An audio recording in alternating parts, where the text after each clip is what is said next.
Hello learners, this is Dinesh Kumar.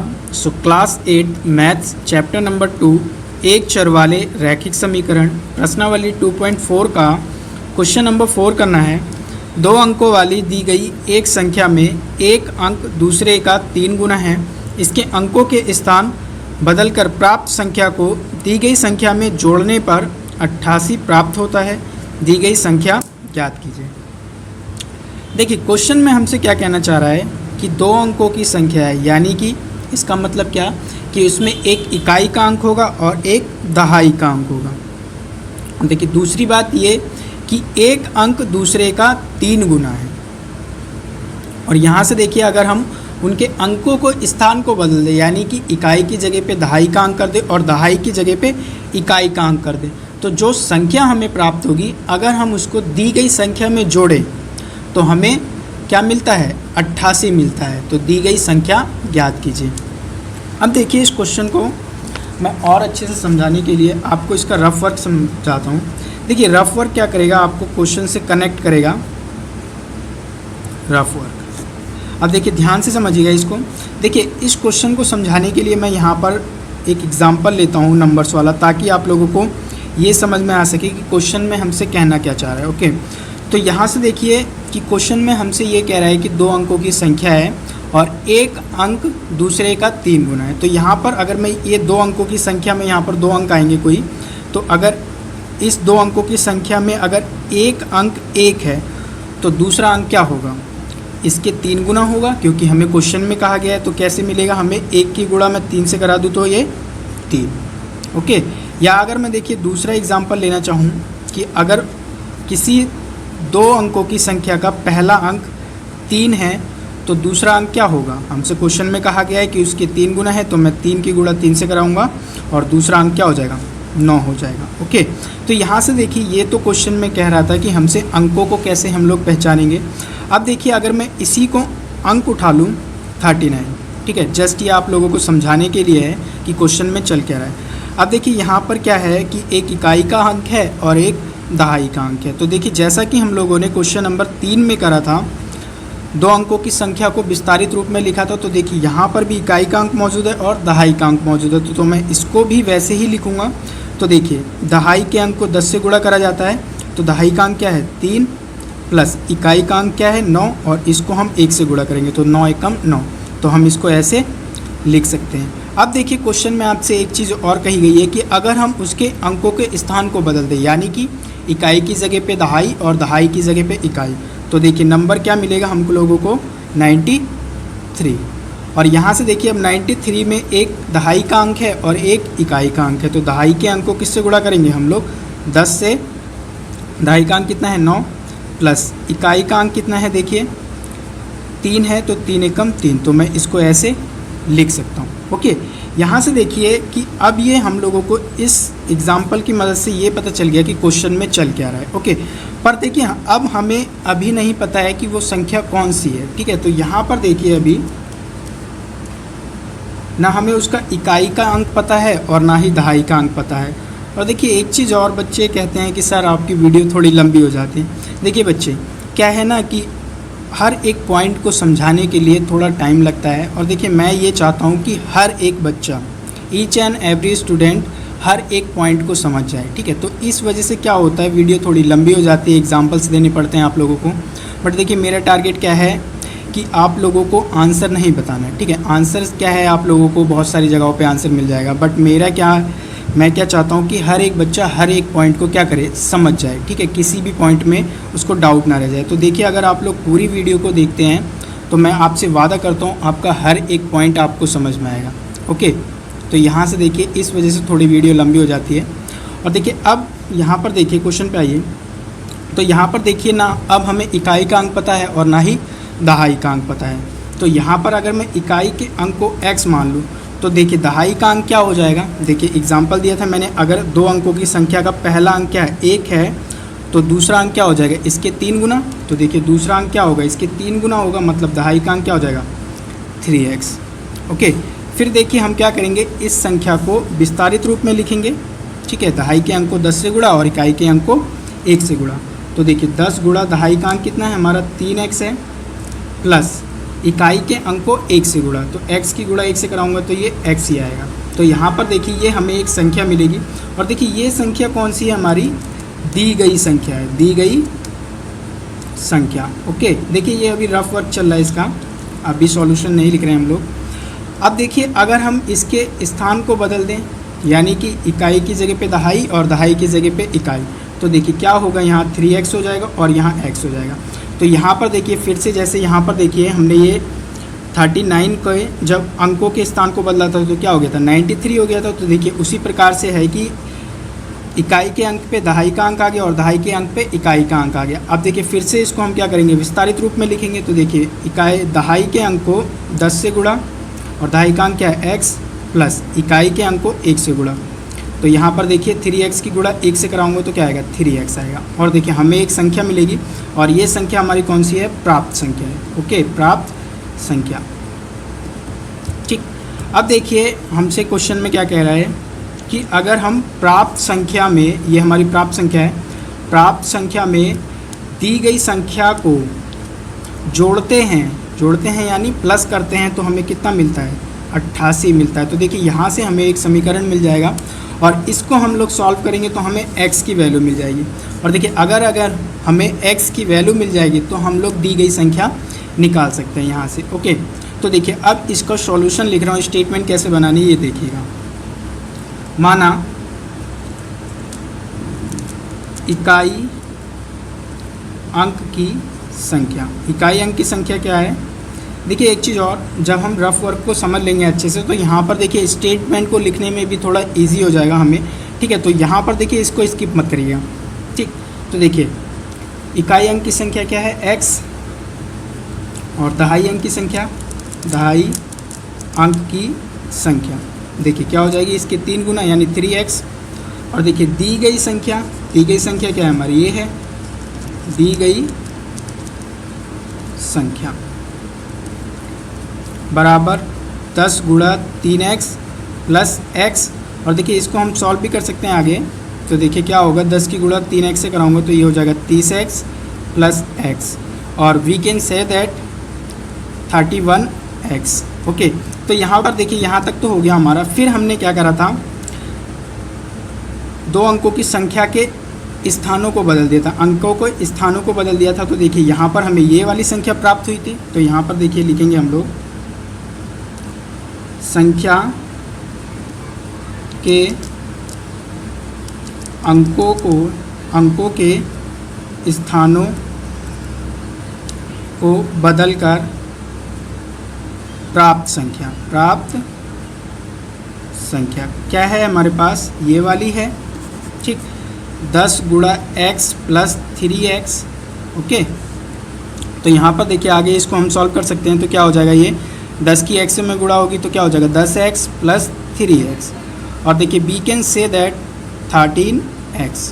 Okay, अब यहाँ से देखिए प्रश्नानुसार प्राप्त संख्या में दी गई संख्या को जोड़ने पर क्या मिलता है, 88 मिलता है।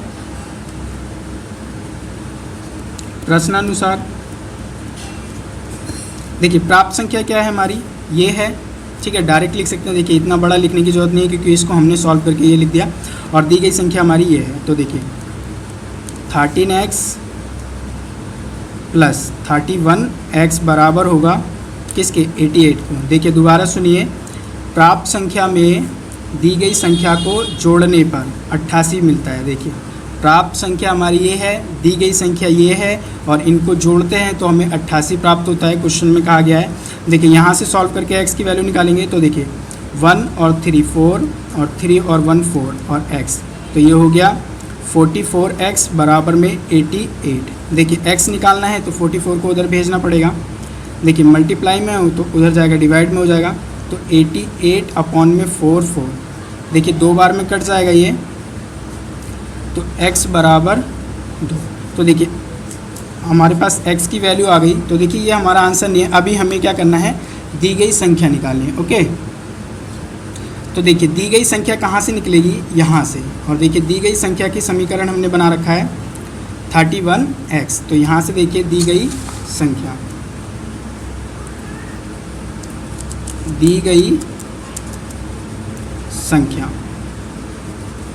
बराबर 31x और देखिए 31 गुणा एक्स, एक्स कितना है 2, और देखिए जब मैं सॉल्व करूँगा तो ये आएगा 2 एकम 2, 2 तिया 6, 62। देखिए एक चीज़ और, अगर आप लोग अपनी NCERT बुक के पीछे अपना आंसर देखेंगे तो वहाँ पर देखिए इसका आंसर या तो 26 भी दे रहा होगा। अब देखिए एक चीज़ यहाँ पर समझिए, ये दोनों ही आंसर इसके ठीक हैं, बट देखिए ऐसा कैसे हुआ कि यहाँ पर एक तो या तो 62 आंसर हो रहा है और एक 26 हो रहा है। तो देखिए 26 किस केस में आएगा। देखिए अब अगर हम लोगों ने क्या करा, यहाँ पर इकाई के अंक को क्या माना था x, तो दहाई का अंक क्या हो गया था उसके 3 गुने यानी 3x हो गया था। तो यहाँ पर देखिए कुछ बच्चों ने क्या करा होगा, इकाई के अंक को 3x माना होगा और तो दहाई का अंक क्या हो जाएगा x हो जाएगा। तो उस केस में यहाँ पर हमारा आंसर 26 आएगा, और बाकी आप लोग इस तरीके से मान के चलते हैं तो ये हमारा 62 आंसर है। तो देखिए इसके दोनों ही आंसर पॉसिबल है, दोनों ही ठीक है, तो कंफ्यूज होने की आप लोगों को कोई ज़रूरत नहीं, ठीक है। टीचर आपके नंबर नहीं काटेंगे, ठीक। तो यहाँ से ये हमारा आंसर है, और आई होप ये आपको समझ में आ गया होगा कि 26 कब हुआ होगा इसका आंसर। देखिए एक बार दोबारा सुन लीजिए, अगर हम इकाई के अंक को 3x ले लें तो दहाई का अंक क्या हो जाएगा हमारा x हो जाएगा। अगर उस केस में हम इसको सॉल्व करते हैं तो हमारा आंसर 26 आएगा, ठीक है। तो यहाँ से देखिए दोनों ही आंसर ठीक है। देखिए क्वेश्चन नंबर 5 देखिए, सोबो की माँ की आयु सोबो की आयु के 6 गुनी है। 5 वर्ष बाद सोबो की आयु उसकी माँ की वर्तमान आयु के 1/3 हो जाएगी। उनकी आयु ज्ञात कीजिए। देखिए क्वेश्चन में क्या है कि एक सोबो है और उसकी माँ है, तो जो उसकी माँ की आयु है सोबो की आयु के 6 गुनी है। और देखिए 5 वर्ष पश्चात जो सोबो की आयु होगी उसकी माँ की वर्तमान आयु के 1/3 हो जाएगी। और देखिए उनकी आयु हम लोगों को क्या करनी है, ज्ञात करनी है। देखिए यहाँ पर देखिए रफ वर्क देखिए, ज़्यादा समझ में आएगा। देखिए रफ वर्क क्या करेगा, आप लोगों को क्वेश्चन को कनेक्ट करने में हेल्प करेगा। तो देखिए सोबो है और देखिए उसकी माँ है, ठीक। तो देखिए क्वेश्चन में हमसे कह रहा है कि जो सोबो की माँ की आयु है सोबो की आयु के 6 गुनी है। तो देखिए अगर मैं सोबो की आयु को x वर्ष मानूं तो माँ की वर्तमान आयु क्या हो जाएगी 6x हो जाएगी, यानी कि इसके 6 गुनी हमसे क्वेश्चन में कहा गया है। और देखिए एक चीज़ और, अब यहाँ पर देखिए जो सोबो की 5 वर्ष बाद जो आयु होगी वो सोबो की माँ की वर्तमान आयु के 1/3 होगी। तो देखिए सोबो की आयु 5 वर्ष बाद क्या होगी x + 5। देखिए ये अगर नहीं समझ में आया कैसे हुआ तो देखिए मैं एग्जांपल देता हूँ आपको। देखिए मैंने ये कहा कि आज आपकी एज जो है वो 10 वर्ष है और 5 वर्ष बाद आपकी आयु क्या होगी, तो आप क्या कहोगे कि 10 में 5 को ऐड कर दीजिए और ये 15 यानी कि 15 वर्ष हो जाएगी। या अगर मैं बोलूँ कि आज आपकी एज 8 वर्ष है तो 5 वर्ष बाद क्या होगी, तो आप बोलोगे सर 8 में 5 को ऐड कर दीजिए और ये 13 वर्ष। तो अगर मैंने बोला कि आज मेरी एज x वर्ष है तो 5 साल बाद क्या होगी, आप कहोगे कि सर 5 ऐड कर दीजिए ना, तो वही चीज़ तो है यहाँ पर, ठीक है। तो x + 5। तो देखिए 5 वर्ष बाद जो सोबो की आयु होगी उसकी माँ की वर्तमान आयु के 1/3 होगी।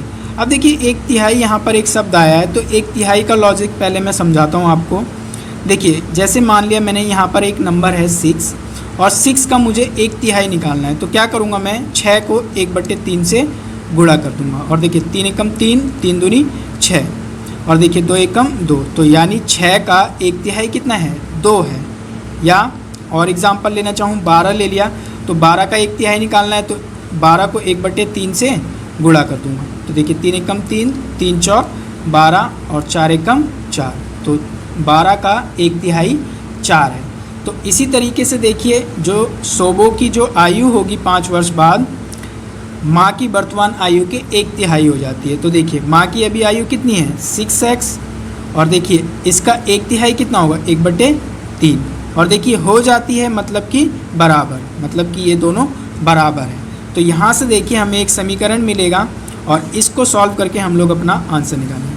तो देखिए ये तो था आपका रफ वर्क, ये आपको आंसर शीट पे नहीं करना है। तो देखिए अब इसकी स्टेटमेंट कैसे लिखेंगे हम लोग, माना सोबो की वर्तमान आयु बराबर x वर्ष, तो माँ की वर्तमान आयु क्या हो जाएगी, माँ की वर्तमान आयु बराबर शोभो की आयु के 6 गुनी है, यानी 6x। ठीक, और देखिए यहाँ पर अब प्रश्नानुसार करके हम ये वाली स्टेटमेंट और ये वाले समीकरण को लिख सकते हैं। तो देखिए प्रश्नानुसार x + 5 बराबर 6x गुणा में 1/3। ओके, तो यहाँ से देखिए सॉल्व करिए, ये 3 एकम 3, 3 दूनी 6, और देखिए 2 की x में मल्टीप्लाई होगी तो ये कितना हो जाएगा, 2x हो जाएगा उधर इक्वल के बाद। तो यहाँ से देखिए 2x, और देखिए अब इसको सॉल्व करेंगे, x की वैल्यू आएगी हमारे पास। तो देखिए इस x को इधर भेज देंगे तो देखिए प्लस में उधर जाने के बाद माइनस का हो जाएगा, तो 2x - x, और देखिए 2x में से x को घटाएंगे क्या बचेगा, x, तो x बराबर 5। तो देखिए x की वैल्यू आ गई, और देखिए x किसको मान रखा था हमने, शोभो की वर्तमान आयु। तो शोभो की वर्तमान आयु आ गई, तो लिख दीजिए शोभो की वर्तमान आयु बराबर 5 वर्ष। और देखिए माँ की वर्तमान आयु भी निकालनी है, तो माँ की वर्तमान आयु क्या हो जाएगी, 6x यहाँ से, और देखिए 6 और x कितना है 5, तो यहाँ से सॉल्व करेंगे तो ये 30 वर्ष। ओके, तो ये हम लोगों का आंसर है। देखिए क्वेश्चन नंबर 6 देखिए, मोहली गांव में एक तंग आयताकार भूखंड विद्यालय बनाने के लिए सुरक्षित है। इस भूखंड की लंबाई और चौड़ाई में 11:4 का अनुपात है। गांव पंचायत को इस भूखंड की बाढ़ कराने में 100 रुपये प्रति मीटर की दर से 75,000 रुपये व्यय करने होंगे। भूखंड की माप ज्ञात कीजिए। माप मतलब उसकी लंबाई और चौड़ाई। देखिए क्वेश्चन में क्या है कि एक गांव है, वहाँ पर एक विद्यालय बनाया जाना है, ठीक है, जो कि विद्यालय कैसा है, एक आयताकार विद्यालय है। ठीक, और देखिए अब आयताकार विद्यालय है तो उसकी कुछ लंबाई होगी और कुछ चौड़ाई होगी। तो यहाँ पर देखिए हमें क्वेश्चन में ना तो लंबाई दे रखी है ना ही चौड़ाई दे रखी है, पर हमें एक चीज़ दे रखा है, वो क्या कि लंबाई और चौड़ाई का अनुपात दे रखा है। ओके, ये लंबाई और चौड़ाई का अनुपात है। और देखिए जो गांव की पंचायत है वो क्या चाहती है कि इसके चारों ओर बाड़ लगाना चाहती है। बाड़ मतलब आप लोग समझ सकते हो कि इसकी चारों ओर बाउंड्री करना चाहती है, ठीक है। तो बाउंड्री अगर वो करती है तो देखिए यहाँ पर मान लीजिए कि अगर वो 1 मीटर पर बाउंड्री करती है तो उसको 100 रुपये खर्च करने पड़ते हैं, और टोटल जो उन्होंने पैसे खर्च करे हैं गांव की पंचायत ने वो 75,000 रुपये खर्च करे हैं। ठीक, और हमें क्या याद करना है, भूखंड की लंबाई और चौड़ाई। अब देखिए इस क्वेश्चन को, देखिए आप रफ वर्क देखिए, क्वेश्चन को और अच्छे से कनेक्ट कर पाएंगे। तो देखिए इसका रफ वर्क देखिए,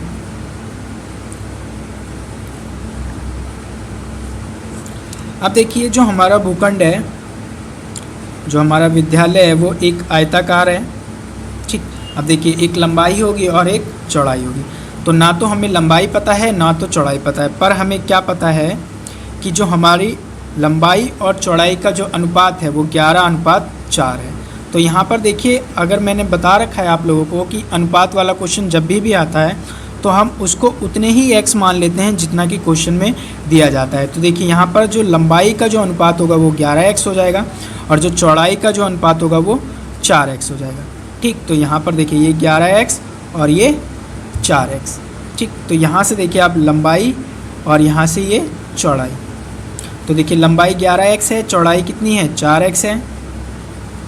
ओके, और देखिए क्या चाहती है कि गांव की जो पंचायत है वो क्या चाहती है, इसके चारों ओर बाड़ लगवाना चाहती है। बाड़ मतलब यहाँ लगाएगी, मतलब बाउंड्री कराना चाहती है। तो देखिए बाउंड्री जब इस पे कराएगी तो इसका मतलब क्या, हमें क्या निकालना पड़ेगा, इसका परिमाप निकालना पड़ेगा। तो देखिए आयत का अगर हम लोग परिमाप निकाल लें तो हमें ये पता चल जाएगा कि उसका परिमाप कितना है। और जब हमें परिमाप पता चल जाएगा तो हमें यहाँ पर देखिए 1 मीटर पर जो खर्चा दे रखा है वो कितना है, 100 रुपये है। तो यहाँ पर देखिए पहले हम परिमाप को देखते हैं फिर देखते हैं आगे।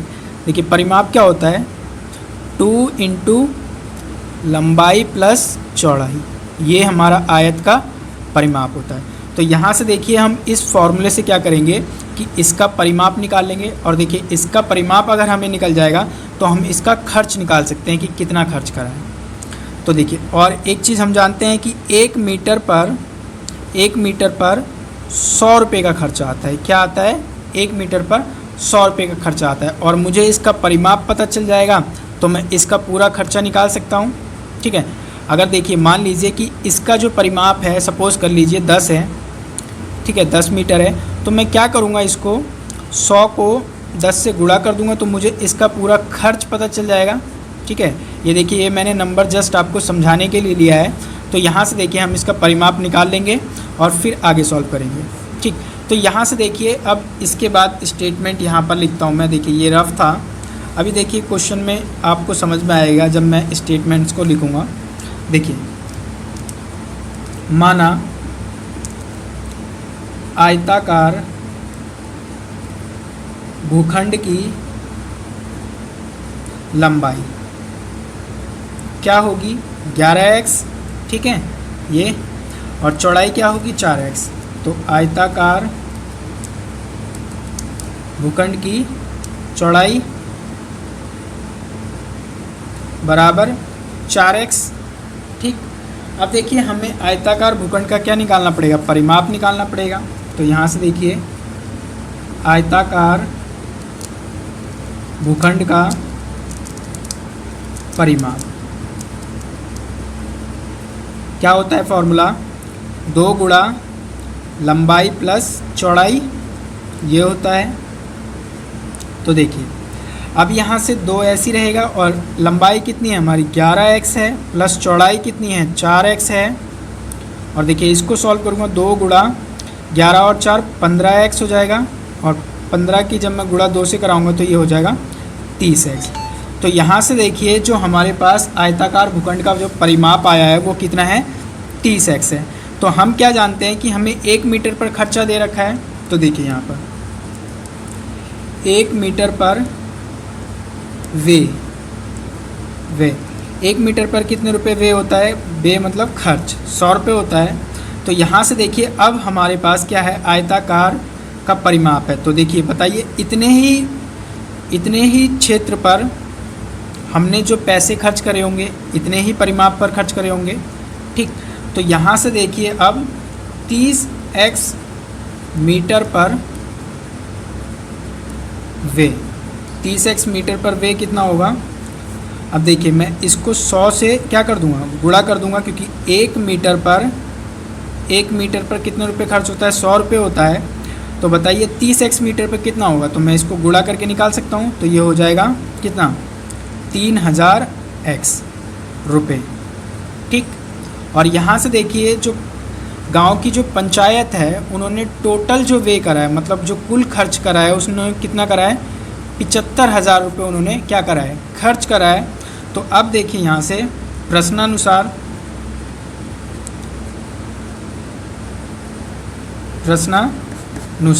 तो देखिए ये वाली चीज़ इसके बराबर हो जाएगी, क्योंकि यहाँ पर देखिए ये हमारे रुपए हैं। ठीक है, ये x की टर्म में हमारे पास रुपए आए हैं और हमें यहाँ पर टोटल रुपए 75,000 रुपये दे रखा है। तो देखिए प्रश्नानुसार 3000x बराबर होगा 75,000 के। और देखिए यहाँ से हम लोग क्या करेंगे? x की वैल्यू निकालेंगे। तो देखिए ये 3000 मल्टीप्लाई में है, उधर जाएगा तो डिवाइड में हो जाएगा। तो x बराबर 75,000 बटे में 3000।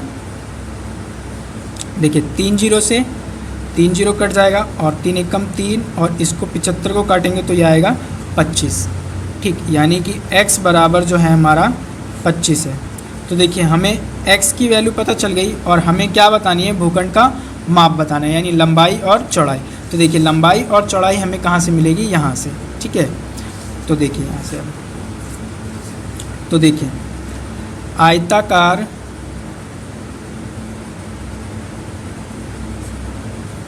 भूखंड की लंबाई क्या होगी? 11x। ठीक है, ये वाली, और देखिए 11 गुणा x, 11 गुणा x कितना है? 25। तो यहाँ पर देखिए मैं इसको सॉल्व करूँगा तो कितना आएगा? अब 11 की 25 से गुणा कराएंगे तो देखिए 11 की गुणा कराएंगे 5 से तो कितना हो जाएगा? 55, 55 का 5 और हासिल 5, और देखिए 11 दूनी 22 और 5 27, तो 275 मीटर। तो यहाँ पर देखिए जो आयताकार भूखंड की जो लंबाई है वो कितनी आ गई, 275 मीटर। अब देखिए हम लोग को क्या निकालना है, दूसरा आयताकार भूखंड की चौड़ाई। आयताकार भूखंड की चौड़ाई क्या होगी, 4x के बराबर है। यहाँ पर देखिए तो 4 गुणा x और 4x कितना है हमारा 25, और देखिए इसको सॉल्व करूँगा तो ये आएगा 100 मीटर। तो यहाँ से देखिए हमारे पास जो लंबाई है वो 275 मीटर है और जो चौड़ाई है हमारी वो 100 मीटर है। तो ये हमारा आंसर है। आई होप ये सारे क्वेश्चन आप लोगों को समझ में आए हों।